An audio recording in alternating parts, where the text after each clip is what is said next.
Welcome. In this video, I'm going to be talking to you about what you need to put in your portfolio as evidence of your learning in science. To begin, your portfolio is going to have at least 3 work samples and as many as 5 for each of the 4 categories of science proficiency.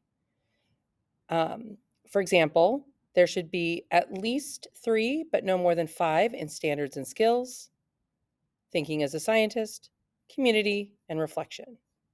That means that you'll have a total of 12 documents, but no more than 20 that are assembled in your portfolio. Each of these materials that you're going to put into your portfolio for each of the 4 categories will serve as the evidence of your very best learning in each of these 4 categories.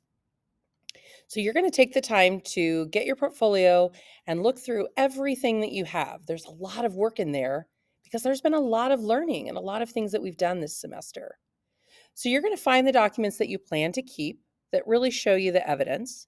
I recommend sorting these documents into 4 piles, 1 pile for each of the 4 categories.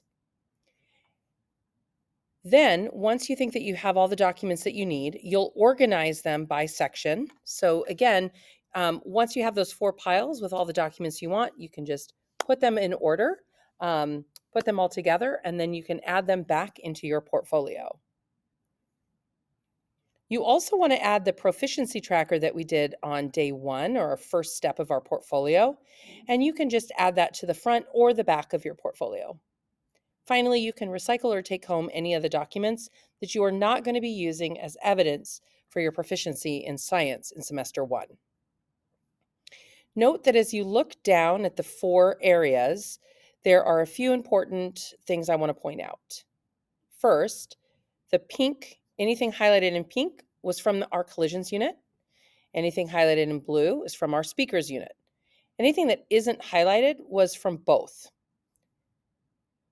The next thing is, for each of the 4 categories, I give you a caveat or something that you must do for each of these 4 categories. While you do get a lot of choice in what you put, you do need to have some particular documents. For the case of standards and skills, you have to have at least 1 final assessment for each unit. So in other words, you have to have something from the collisions unit, you have to have something from the speakers unit. You can't just choose to have a final assessment or a summative test from one. For the thinking as a scientist, you need to have at least 1 initial model, and you need to have at least 1 unit reflection concept map. And that is the box that you're going to fill out. You're going to learn more about that shortly, but you need to have at least 1 of them. For community, you need to have at least 1 self-assessment document. There were a couple that we did in class. This collaborative group one we've already done, and this was about the work that we did in the magnet poster. This engaging in classroom discourse is more general, and it applies to kind of all of semester 1.